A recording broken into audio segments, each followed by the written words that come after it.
Jimmy Svensson was a real friend who did what good friends are expected to do for each other, while too many people prefer to act like an ostrich and stay away from such problems. He called me and suggested we meet at a cafe after our jobs that very day. Of course, I accepted his invitation, and as soon as we were seated, he said, "Martin, the good husband tends to be the last to know this kind of news, which is why I have to ask you, do you know about Rosemarie's boyfriend on the web?" I choked on my coffee before I could reply. "No, not at all. That's a total surprise for me. Do you know further details?" Jimmy continued, "I'm sorry, really sorry indeed. But in my opinion, it's better to know such matters and act as soon as possible. If you let it go too far, it might end up putting your health at risk from a cheating spouse, as it did for one poor guy at my job. I don't know for sure if Rosemarie has already been intimate with her internet lover before their next date, but I doubt it, which means you might still be able to intervene if you want." That got me both angry and curious, so I asked, "How do you know about Rosemarie's cheating?"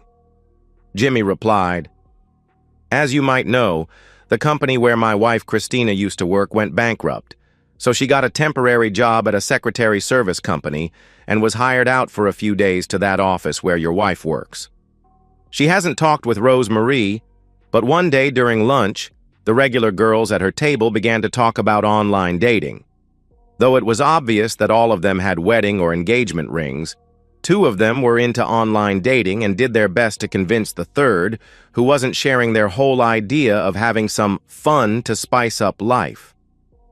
At first, Christina didn't care much about their talk, but got interested when one of the daters said, "Everybody is doing it nowadays.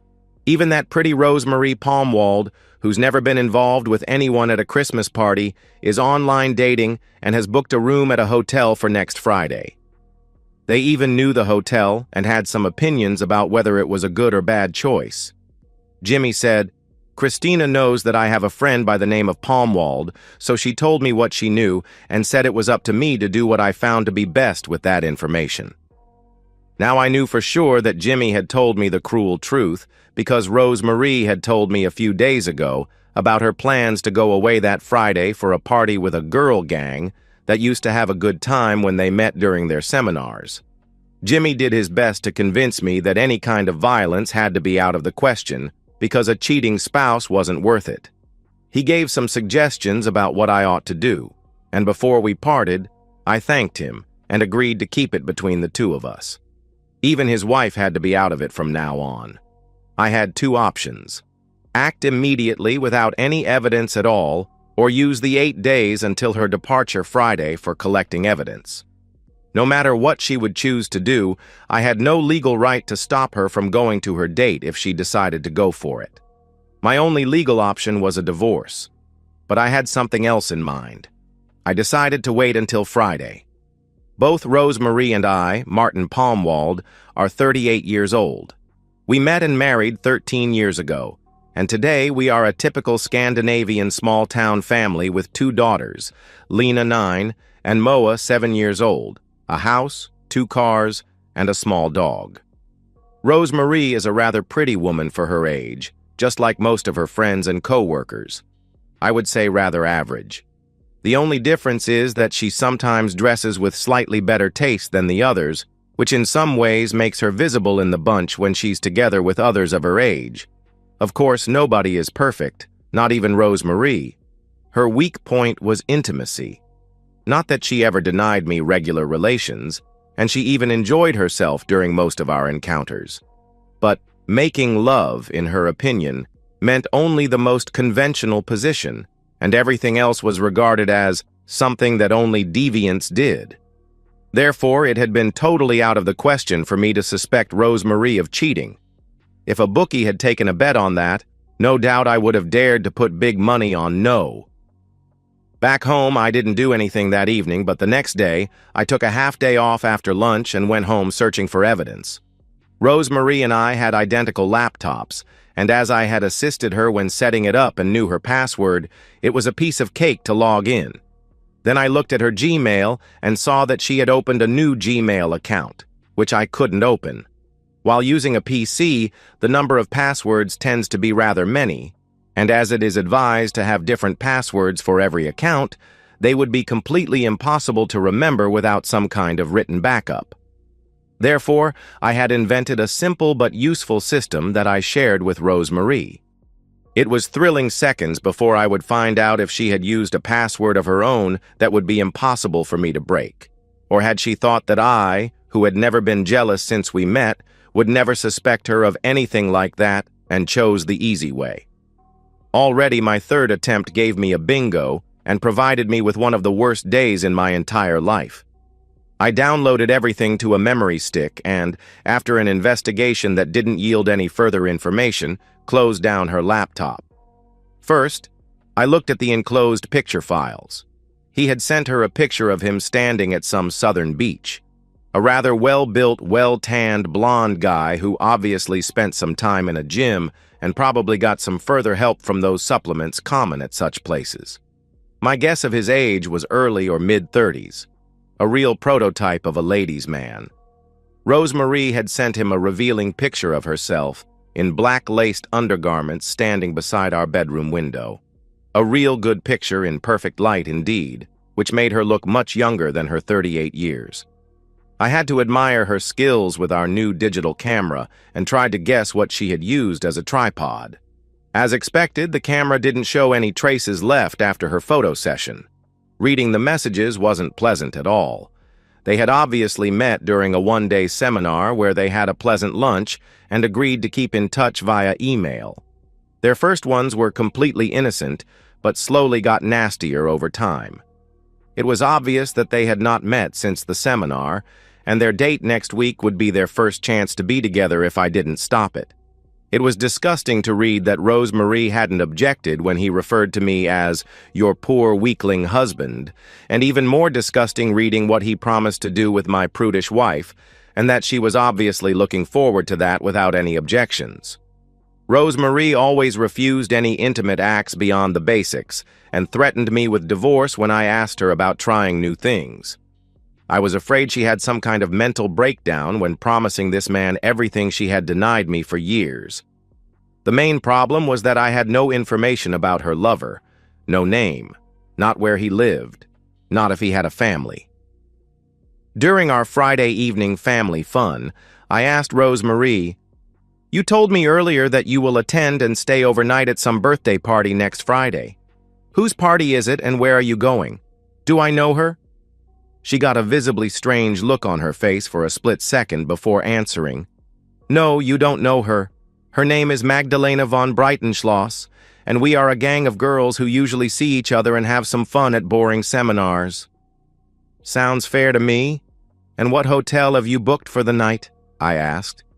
She told me the town, the best Western Scandia hotel there, and said, smiling, "I'm sure it will be much fun at that party, and I really hope that Maggie will not get too bad a hangover for her big family dinner on Saturday." What a liar, I thought. But at least the hotel was the same as mentioned by her co-workers when Christina heard it. However, I had made slight progress in my investigation by having a noble Maggie to check out. The next day, when Rose Marie and our girls were shopping, I searched for that nobly named Maggie, only to find out that there was no von Breitenschloss at all living in the town Rose Marie was going to. But when searching the whole country, I found two Magdalena von Breitenschloss. One was 86 years old, and the other, who might be Rose Marie's friend, was 42. But for an average guy like me, it seemed a bit strange to have a 40th birthday party for a 42-year-old woman, especially when her hometown was about 180 kilometers in the opposite direction from our home to the town where the famous party was said to be held. Rose Marie made a big mistake when she tried to impress me with a noble friend. Had she chosen a common name like Anna Johansson, there might have been plenty of them, probably even some of the right age in the area where she intended to go for her date. Nothing happened until Sunday evening when I pretended to have some work to do after Rose Marie had gone to bed. She had left her cell phone for charging in the kitchen, and as we knew each other's PIN codes, it was easy to check it. No strange pictures, text, or voice messages, but many unknown phone numbers. After my first search, Only 2 numbers, owned by men unknown to me, remained as targets for further investigation.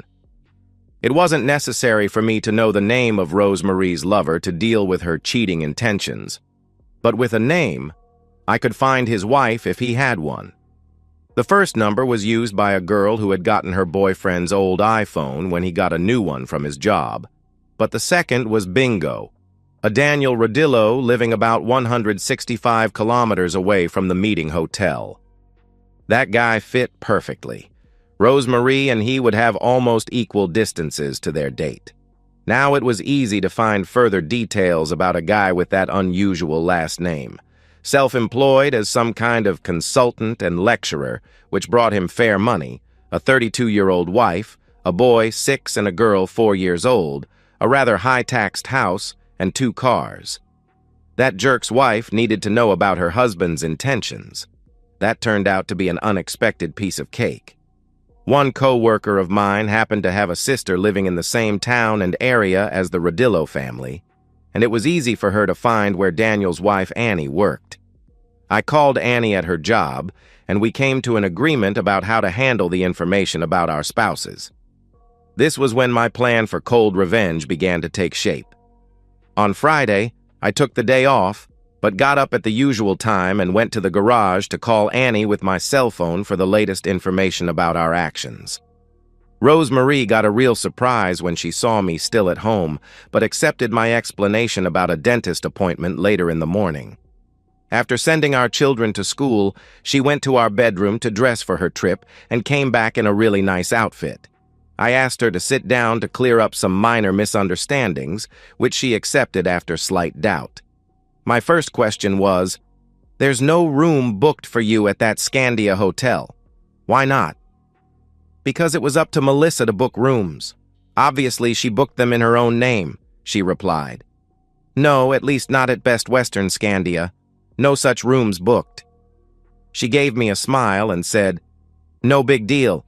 She's taken something cheaper to save money for us." I replied with a smile, "Sounds reasonable indeed. But I have another question, because there is no Magdalena von Breitenschloss living in that town. However, she exists, but is living about 350 kilometers away from that town. Could you please tell me why she is going such a long distance to celebrate her 40th birthday and doing that more than 2 years after it really happened?" Rosemarie stared at me for a second before saying, "Please forgive me for not telling you the truth. I'm so ashamed of my lies. The truth is that our gang is hired for waitressing at a company party. It's an innocent event, and we girls are going elsewhere for our own party when the dance begins at 10 o'clock. To avoid scandals, the catering company prefers hiring waitresses from out of town. It's just a fun and innocent experience for us, I can promise you." She wasn't bad. Very clever indeed. Not bad to come up with such a good lie in a second. Would I ever dare to trust her? Only the Lord would know. But I replied, still smiling, "That sounds like a very trustworthy explanation about a very exciting company event. Yes, it does indeed." Rosemarie gave me a bright smile and asked, "Are we ready now so I can start driving to my exotic job?" I smiled back, looked straight in her eyes before asking, "Not really, my dear Rosemarie. I don't want you to go there at all, but as both of us know that there are no legal options for me to stop you from going, I can only ask you, please do me and our girls a favor and skip going to do those stupid things you intend to do there." She hesitated for a couple of seconds before answering with a slightly irritated voice. "I really wish I could, but I've promised to do that and have to keep my promises. It's only one day." I skipped pretending to be polite and said, "May I take it as an answer that your intentions for that night really mean more to you than the future of your family?" Now she began to get a worried look on her face when she replied, "Why are you arguing?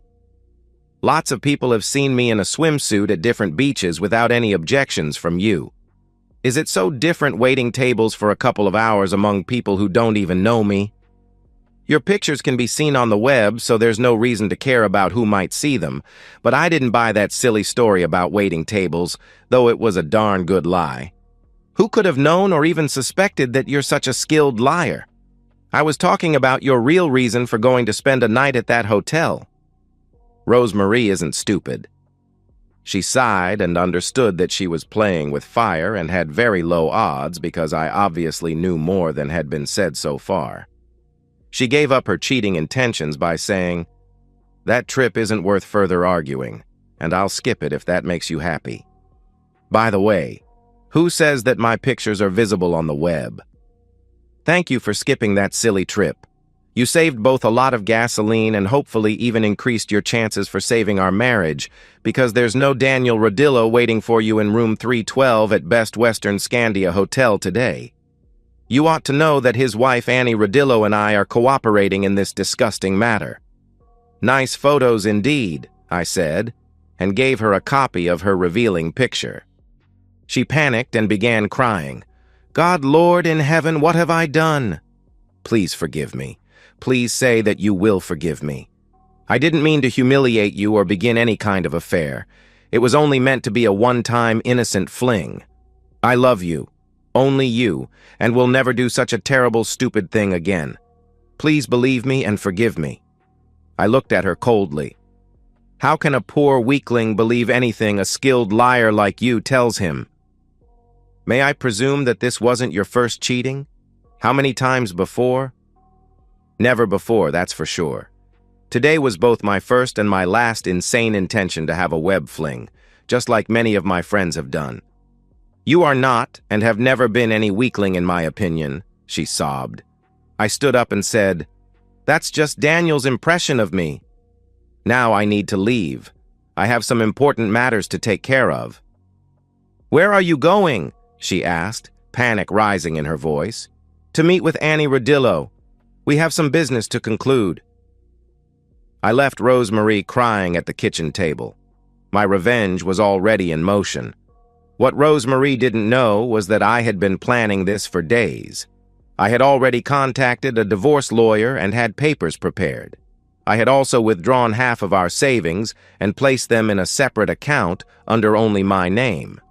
The house was already on the market. I had listed it 2 days ago with instructions for the realtor to keep it quiet until today. I drove to meet Annie Rodillo at a cafe halfway between our towns. She was a petite woman with intelligent eyes and a determined expression. "Is everything set?" I asked her. She nodded. "Daniel thinks I'm at my sister's today. He's probably already checked into the hotel waiting for your wife." "Did you manage to get the room next door?" I asked. "Yes. Room 313 is mine, and I've got the equipment ready." We had planned everything meticulously. Annie had booked the room next to where Daniel was expecting to meet Rosemarie.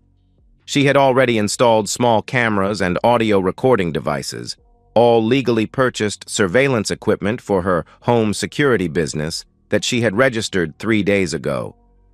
"Remember," I told her, "we need to time this perfectly." At exactly noon, Daniel received a text message from Rosemarie, actually from me using a burner phone. "I'm running late. We'll be there by 1 o'clock. Can't wait to see you." At 12:45, Annie checked into her room and made sure the recording equipment was working properly. At 1:15, Daniel received another message. "Almost there. Had to stop for gas." So excited. At 1:30, I called Daniel's phone from another burner. When he answered, I played a recording of Rosemarie's voice that I had secretly made at home, saying she was in the hotel lobby and needed his room number. 312, he said eagerly. At 1:35, there was a knock on Daniel's door. But it wasn't Rosemarie. It was the hotel manager, the head of security, and Annie Rodillo. "Mr. Rodillo, we have reason to believe you're using this hotel room for an extramarital affair, which violates our family-friendly policies," the manager said formally, reading from a script I had prepared and paid him handsomely to deliver. Daniel stammered, "There must be some mistake." That's when Annie stepped forward. "No mistake, Daniel. I know all about Rosemarie Palmwald and your plans to betray me." Daniel's face went white. "Annie, I can explain." "Save it," she said, handing him an envelope. These are divorce papers. My lawyer has already been paid, and he assures me that with the evidence we have, you'll be lucky if you get weekend visitation with the children. While this scene played out, I was already in action elsewhere. I had hired a team of movers who were at our house, loading up everything I wanted to keep. The rest, everything Rosemarie valued, was being left behind. I had also arranged for a real estate agent to meet Rosemarie at our house at 3 p.m. to explain that the house was already sold, with the closing scheduled for the end of the month. The buyer had paid a premium for a quick sale. At 4 p.m., I picked up our daughters from their after-school program and took them to my parents' house, where I had already set up temporary rooms for them. By 6 p.m., when Rosemarie would be frantically trying to reach me, I was sitting in a lawyer's office with Annie Rodillo, finalizing our coordinated divorce strategies. "The recordings from the hotel room will ensure Daniel gets minimal custody," Annie said, satisfied. "And thanks to your evidence about Rosemarie, you'll get primary custody of your daughters." "And the joint lawsuit against both of them for emotional distress?" I asked. "Filed an hour ago," my lawyer confirmed. "Given the explicit nature of their communications and the fact that they were planning to meet at a hotel, we have a strong case. It won't be worth much financially, but it will become public record, which is what you wanted." I nodded, thinking about the final piece of my plan. I had sent copies of Rosemarie and Daniel's communications to their employers, families, and friends with a simple note. "Thought you should know what kind of people they really are." At 8 p.m., I finally answered Rosemarie's call. "Where are you? Where are the girls? Why is there a sold sign on our lawn?" she screamed into the phone. "The girls are safe with my parents. As for where I am, I'm starting my new life, one without a cheating wife. The divorce papers will be delivered tomorrow. Don't bother looking for your jewelry or your family heirlooms. They're in a secure location until the court decides what's fair." "You can't do this. I didn't even go through with it," she cried. "But you would have if I hadn't caught you. Goodbye, Rosemarie. You chose Daniel over your family. Now you get to live with that choice, just without Daniel, who's currently being served divorce papers by his wife." I hung up and turned to Annie. "Ready for dinner?" "I think we've earned it." She smiled coldly. "Absolutely. After all, it's not every day you get to serve ice-cold revenge." 1 year later, I sat in my new home, watching my daughters play in the backyard. The divorce had been finalized months ago, with me getting primary custody due to Rosemarie's moral failings. She had lost her job after the scandal and was now working at a small convenience store, living in a tiny apartment, and seeing the girls only every other weekend. Daniel Rodillo hadn't fared much better. Annie had gotten everything in the divorce, including full custody of their children. He had been forced to move to another town to find work after his consulting business dried up, following the exposure of his character. Annie and I remained friends, partners in revenge who occasionally met for coffee to discuss our new lives. We never became romantically involved. Our connection was built on something else entirely, the satisfaction of knowing we had refused to be victims. Some might say my revenge was too harsh, too calculated. But as I watched my daughters laugh in the sunshine, I knew I had protected them from a woman who had been willing to throw away her family for a fling. Sometimes revenge isn't just about making yourself feel better. It's about reshaping your life into something stronger than before. Cold? Perhaps. But sometimes ice is exactly what you need to preserve what matters most. And that's the end of today's story. If you enjoyed it, please give this video a thumbs up and drop a comment below. Your support helps the algorithm push my content further. If you're new to the channel, don't forget to hit that subscribe button. It really helps me keep creating more stories for you. Thanks for watching, and I'll see you in the next one.